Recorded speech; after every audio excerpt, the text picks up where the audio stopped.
Eu trabalho em navios de carga. Uma baleia com cicatrizes começou a agir de forma estranha perto da gente. A gente achou que era perigo. Estávamos errados.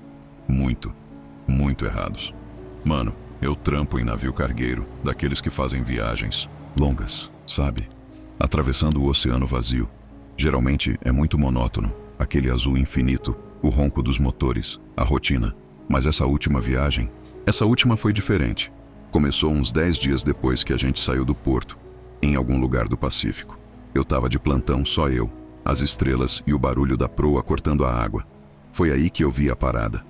Uma parada estranha na água escura, do lado de bombordo. Grande demais para ser golfinho e muito intencional para ser uma onda aleatória. Aí, uma nuvem de névoa subiu, iluminada rapidinho pelas luzes do convés. Uma baleia. Não é tipo super incomum, mas essa era grande, muito grande. E estava perto. Na manhã seguinte, ela ainda estava lá, acompanhando a gente. Uns caras da tripulação também viram. O nosso contramestre, um velho experiente do mar, ficou olhando com o binóculo. Jubarte, pelo jeito, ele resmungou. Bichão, perdeu a galera talvez, mas tinha algo estranho nela. Não era só o tamanho, apesar de ser fácil uma das maiores que eu já vi, quase do tamanho de uns dos nossos botes menores. Era as costas dela. Era tipo um mapa de cicatrizes. Não eram só aqueles arranhões e ralados normais que você vê de cracas ou brigas bobas. Eram marcas enormes, fundas, algumas claras e antigas, outras mais recentes, tipo um rosa avermelhado, cortes longos, rasgando, e depressões circulares, tipo crateras. Parecia que ela tinha passado por uma guerra e ela estava sozinha. Baleias, principalmente as jubartes, costumam ser sociáveis. Essa era um gigante solitário, um sentinela cheio de cicatrizes no oceano vasto e vazio, e estava seguindo a gente. Não era só nadando na mesma direção, mas tipo, sombreando o nosso navio. Se a gente mudava o curso, ela mudava também, mantendo a posição a uns 100 metros do nosso lado de bombordo. Isso continuou pelo resto do dia. Alguns da tripulação acharam que era legal, uma parada da vida selvagem para quebrar a rotina. Eu só achei perturbador. Tinha uma inteligência no jeito que ela se movia, naquela virada ocasional que mostrava um olho escuro e enorme na superfície, tipo, olhando pra gente. No segundo dia, a mesma coisa. A baleia era a nossa companhia constante. A novidade já tinha passado para a maioria. Agora ela só estava lá. Uma presença silenciosa e cheia de cicatrizes. Eu passei um tempão fora do trabalho olhando para ela. Tinha uma parada meio que te puxava para ela. Eu não conseguia tirar da cabeça que a presença dela significava alguma coisa, mas não conseguia imaginar o quê. As cicatrizes nas costas dela me fascinavam e me davam nojo. O que podia fazer aquilo com um bicho tão grande? Uma hélice de um navio gigante? Um ataque de orca? Mas numa escala que eu nunca tinha ouvido falar. Aí, no final do segundo dia que ela apareceu, aconteceu outra coisa. Nosso navio começou a perder velocidade. Não foi drástico no começo, só uma mudança sutil no ritmo do motor, uma leve diminuição na vibração sob os pés. O chefe de máquinas, um cara sempre estressado, ficou na casa de máquinas por horas. Chegou a notícia que tinha algum problema com um dos eixos da hélice, ou talvez um entupimento na tubulação de combustível. Disseram que não era nada grave, mas que a gente ia ter que andar mais devagar por um tempo, pelo menos até eles conseguirem descobrir o problema. Foi aí que o comportamento da baleia mudou. Era o entardecer. O oceano estava ficando daquele roxo escuro que ele fica antes de escurecer de vez. Eu estava encostado na grade, olhando para ela. O navio estava visivelmente mais lento agora, o rastro na água menos forte. De repente, a baleia avançou, diminuindo a distância entre a gente com uma velocidade assustadora. Ela mergulhou, e depois surgiu bem do lado do casco, uns 20 metros de distância. E aí, ela bateu na gente. O som foi tipo uma explosão abafada, um tum profundo e ressonante que fez o navio inteiro vibrar. Metal rangeu. Eu tropecei agarrando na grade. Na ponte, eu ouvi alguém gritar.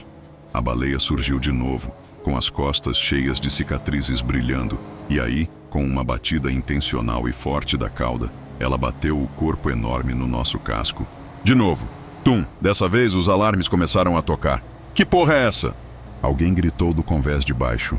A capitã estava na asa da ponte. A voz dela cortando o caos repentino. Todos a postos, relatem! O que foi isso? A baleia bateu na gente pela terceira vez.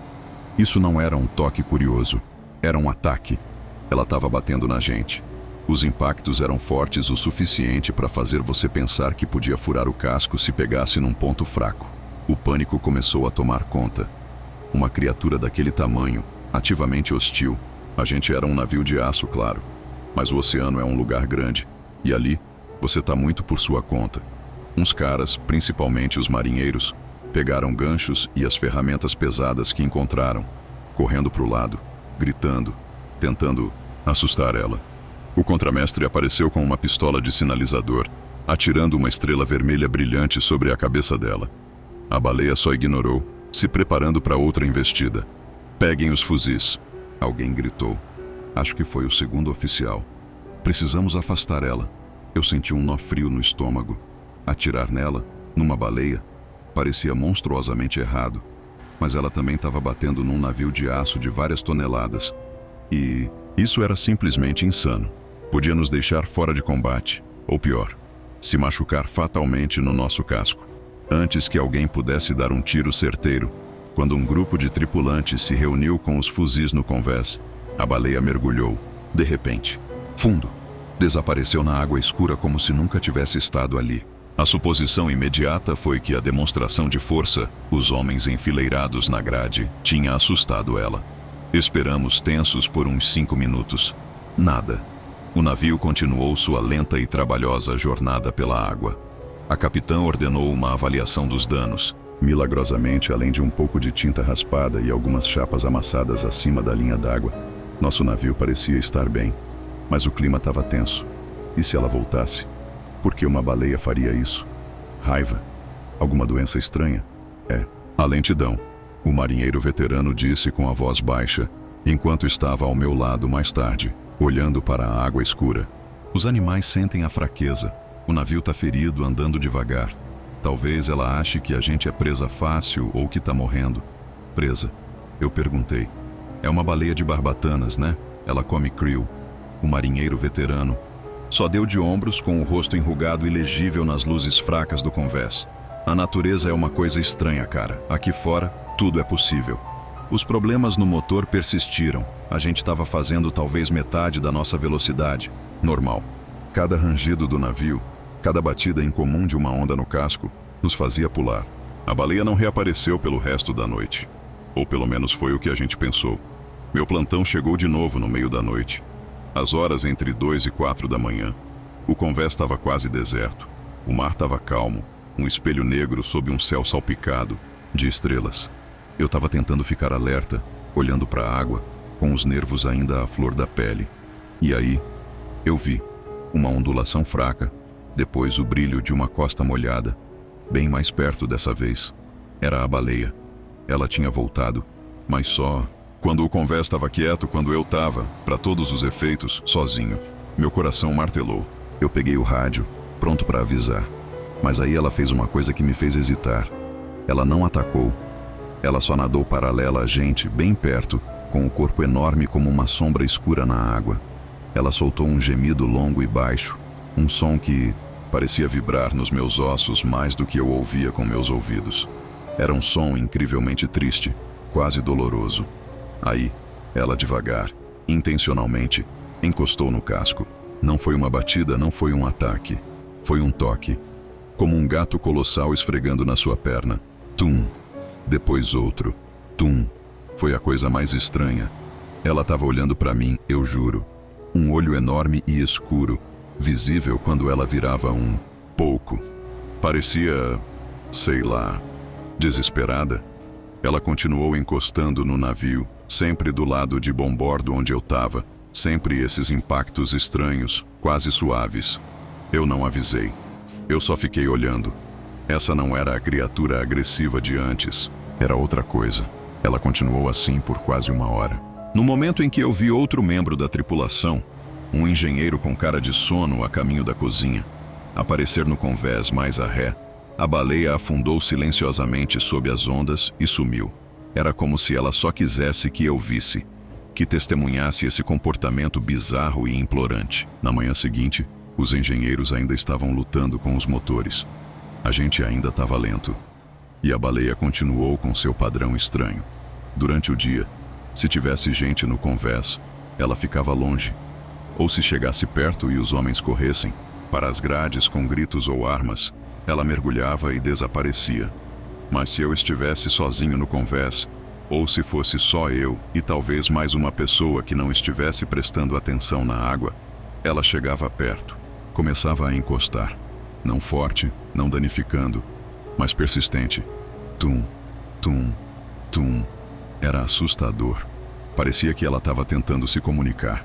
Os outros tripulantes estavam quase todos convencidos de que ela estava louca, ou que as vibrações do navio, alteradas pelos problemas do motor, estavam agitando ela. A conversa sobre atirar nela ficou mais séria. A capitã estava hesitante, felizmente. Leis marítimas internacionais sobre espécies protegidas, mas também acho uma relutância de um marinheiro em machucar uma criatura dessas, a menos que fosse absolutamente necessário. Mesmo assim, os fuzis foram mantidos prontos. Eu comecei a sentir uma conexão estranha com ela. Aquelas cicatrizes, aquele som triste que ela fazia quando só tinha eu. Não parecia agressão, parecia um aviso ou um pedido. Mas de quê? Eu ficava olhando para as costas cheias de cicatrizes e me perguntando de novo o que poderia infligir tais ferimentos. Os cortes pareciam ter sido feitos por algo com garras imensas, ou dentes que não eram como os de um tubarão. As marcas circulares eram ainda mais estranhas, quase como ventosas, mas grotescamente grandes, e com bordas rasgadas. Na manhã em que tudo acabou, eu estava de plantão no amanhecer. O céu estava começando a clarear no leste, uma mancha pálida e cinza. O mar estava liso, oleoso. A gente ainda estava indo devagar. A baleia estava lá, do lado de bombordo, como sempre. Ela tinha ficado quieta nas últimas horas, só acompanhando. Eu senti um cansaço profundo. 3 dias disso. 3 dias do navio incapacitado. 3 dias desse gigante cheio de cicatrizes nos seguindo, com suas intenções sendo um enigma aterrorizante. Eu lembro de tomar café morno, olhando para o horizonte, quando vi a baleia reagir. Ela, de repente, arqueou as costas, sua cauda enorme levantando-se para fora da água antes de bater com um tapa tremendo. O som cortou a manhã silenciosa como um tiro. Então ela mergulhou. Um mergulho desesperado e em pânico. Não a submersão lenta e deliberada, que eu estava acostumado. Ela foi direto para baixo, deixando um redemoinho na superfície. Que porra é agora? Eu murmurei, agarrando a grade. Meus olhos percorreram a água onde ela tinha desaparecido. E então eu vi. Mais atrás, talvez a meio quilômetro atrás, da gente, outra coisa estava na superfície. No começo, era só uma perturbação, uma forma escura na água cinza. Mas estava se movendo rápido, incrivelmente rápido, diminuindo a distância para onde a baleia tinha estado. Não era um navio. Não era nenhuma baleia que eu já tinha visto. Quando chegou mais perto, ainda quase todo submerso, eu pude ver as costas. Era longo, escuro e brilhante, mas não era liso como o de uma baleia. Tinha cristas e coisas saindo dele. 2 delas, em cada lado da coluna vertebral, arqueando para cima e depois para trás. Não eram barbatanas. Não como a barbatana, dorsal de um tubarão ou as nadadeiras de uma baleia. Pareciam asas. Asas de couro, membranosas, como as de um morcego, mas colossais e sem penas. Apenas carne escura nua, esticada sobre uma estrutura óssea. Elas não estavam batendo. Estavam semi-enroladas contra as costas, cortando a água como velas grotescas. A coisa estava cortando o oceano a uma velocidade que fazia nosso navio cargueiro em dificuldades parecer estacionário. Um medo frio, tão absoluto que era quase paralisante, me dominou. Era disso que a baleia estava fugindo. Essa era a fonte de suas cicatrizes. A coisa alada chegou ao local onde nossa baleia tinha mergulhado. Não diminuiu a velocidade. Apenas inclinou e escorregou sob a superfície sem um respingo, como se o oceano fosse um véu que ela simplesmente atravessasse. Por 1 minuto, nada. O mar estava calmo de novo. Enganadoramente. Eu estava tremendo. minha xícara de café batendo contra o pires que eu tinha deixado na grade. Minha mente estava correndo, tentando entender o que eu tinha acabado de ver. Asas de carne, no oceano. Então a água começou a mudar de cor, lentamente no começo. Depois, com uma velocidade horrível, uma flor vermelha se espalhou para fora do ponto onde os dois tinham ido para baixo. Uma mancha escura e criminosa no mar cinza da manhã. Ficou mais e mais largo. A baleia. Nossa baleia. Eu me senti mal. Uma profunda sensação de horror e, estranhamente, perda. Aquele gigante cheio de cicatrizes, com seus gritos tristes e estranhos, implorando. Ela não estava tentando nos machucar. Ela estava aterrorizada. Ela estava tentando chamar nossa atenção, tentando nos avisar, talvez até buscando refúgio com a única outra coisa grande naquele trecho vazio do oceano, nosso navio. E quando diminuímos a velocidade, quando nos tornamos vulneráveis, ela deve ter sabido que estávamos atraindo seu caçador para mais perto. Ou talvez estivesse tentando nos fazer nos mover mais rápido para escapar. A batida era desesperada. A mancha de sangue era vasta agora. Uma mancha horrível na água. Calma. Eu queria desviar o olhar, mas não conseguia. Meus companheiros de tripulação estavam começando a se mexer, alguns saindo no convés, atraídos pelo amanhecer. Eu ouvi alguém perguntar: "O que é isso? Derrame de óleo?" Eu não respondi. Eu não podia. Eu ainda estava olhando para a água sangrenta, a um bom quarto de milha a ré agora, enquanto nos afastávamos lentamente. E então, algo quebrou a superfície no meio dela. Subiu lentamente, terrivelmente. Não era a baleia. Primeiro, uma seção daquelas costas escuras e com cristas. Depois, aquelas asas horríveis e enroladas de carne. E então, sua cabeça. Ou o que passava por uma cabeça. Não havia olhos que eu pudesse ver. Nenhum traço perceptível. Na verdade, exceto o que era claramente sua boca. Era um buraco. Uma boca vasta e circular, grande o suficiente para engolir um carro pequeno. E estava alinhada, cheia, com fileiras e mais fileiras de dentes afiados como agulhas, brilhantes, alguns tão longos quanto meu braço. Eles não estavam dispostos, como os de um tubarão, em fileiras organizadas. Eles eram uma floresta caótica de adagas de marfim, apontando para dentro. A carne em volta desse orifício de pesadelo era pálida e emborrachada, como algo que nunca tinha visto o sol. Simplesmente era um abismo vertical de dentes, pairando acima da água manchada de sangue. Não estava olhando para o navio. Não, em um sentido geral. Estava mais alto fora da água do que eu teria pensado possível para algo daquele volume, sem nenhum meio visível de flutuação, além do leve desdobramento daquelas asas terríveis, que pareciam andar na água com um poder lento e obsceno. Girou lentamente e então parou. E eu sabia, com uma certeza que congelou a medula dos meus ossos, que estava olhando para mim. Não havia olhos. Eu juro isso até o dia em que eu morrer. Não havia nada naquela cabeça sem traços e com dentes que pudesse ser chamado de olho. Mas eu senti seu olhar, uma consideração fria, antiga e totalmente alienígena. Não era curioso, não era nem malévolo, não da maneira que eu podia entender. Era como ser avaliado por um açougueiro, uma atenção focada e arrepiante, bem em mim, ali no convés do nosso navio. O tempo pareceu parar. Os sons do navio, a conversa distante da tripulação acordando, desapareceram.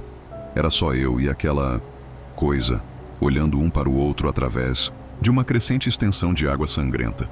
Eu podia sentir meu coração tentando sair do meu peito. Eu não conseguia respirar. Então, o chefe de máquinas veio ao meu lado, o mesmo que estava lutando com os problemas do nosso motor. Deus Todo-Poderoso, ele sussurrou com um rosto pálido. Que porra é essa? O feitiço quebrou. A coisa não reagiu ao chefe. Seu foco, se era isso, permaneceu em mim por mais 1 ou 2 segundos. Então, com um movimento lento e deliberado, começou a afundar de volta sob as ondas, sua boca com dentes sendo a última coisa a desaparecer no vermelho. A capitã estava na asa da ponte, binóculos pressionados aos olhos, com o rosto uma máscara de descrença e horror. Ordens foram gritadas. Potência total, tire-nos daqui. O que você tiver que fazer, chefe. Me dê tudo o que você tem. De repente, o problema do motor que nos atormentava há dias parecia menos importante. Milagrosamente, ou talvez impulsionados pelo puro terror do que tínhamos acabado de testemunhar, os motores rugiram para a vida. O navio estremeceu ao ganhar velocidade, mais rápido do que tinha se movido em dias. Ninguém falou por muito tempo. A gente só ficou olhando para o pedaço de água sangrenta, encolhendo em nosso rastro. O silêncio era mais pesado que qualquer tempestade. A realização me atingiu totalmente então, como um golpe físico. A baleia, as cicatrizes, a maneira como ela só se aproximava quando eu estava sozinho, batendo no casco, gemendo. Ela não estava tentando nos machucar. Ela estava fugindo. Ela estava aterrorizada. Ela estava tentando nos dizer, tentando nos avisar. Talvez até pensasse que nosso navio grande e de metal pudesse oferecer alguma proteção, ou que pudéssemos ajudá-la. Quando diminuímos a velocidade, nos tornamos uma responsabilidade. Um alvo em movimento lento que poderia atrair seu perseguidor. Sua batida frenética contra o casco quando o navio diminuiu a velocidade pela primeira vez. Ela estava tentando nos fazer nos mover, escapar do destino que sabia que estava chegando para ela. E ela me escolheu por alguma razão. Talvez eu fosse apenas o que estava de plantão com mais frequência quando ela estava desesperada. Talvez ela sentisse, sei lá, eu não quero saber. O resto da viagem foi uma confusão de conversas sussurradas, olhos arregalados e olhares constantes e medrosos para o oceano. Relatamos um fenômeno marinho agressivo não identificado e a perda de uma baleia, mas como você começa a descrever o que vimos? Quem acreditaria? O registro oficial foi higienizado. Chegamos ao porto. Eu assinei a saída do navio assim que atracamos. Eu não voltei para o mar desde então. Acho que nunca mais posso. Às vezes, no meio da noite, eu ainda sinto o tremor do casco sob meus pés e ouço aquele som profundo, aquele gemido triste que a baleia fazia. E eu lembro daquele olho sem rosto que me olhou e me julgou. Eu lembro do sangue no mar, do cheiro do medo misturado ao sal. Eu sei que o oceano guarda segredos, que as coisas antigas e estranhas ainda vivem lá, debaixo da superfície negra. Mas o que eu vi, aquilo não era deste mundo. Não era feito para olhos humanos. E eu sei, no fundo, que se algum dia eu encontrar de novo aquele som de tum, tum, tum, batendo no casco, eu vou fechar meus olhos e rezar para que seja só a casa se acomodando, só a imaginação. Porque eu sei o que acontece quando você para de correr.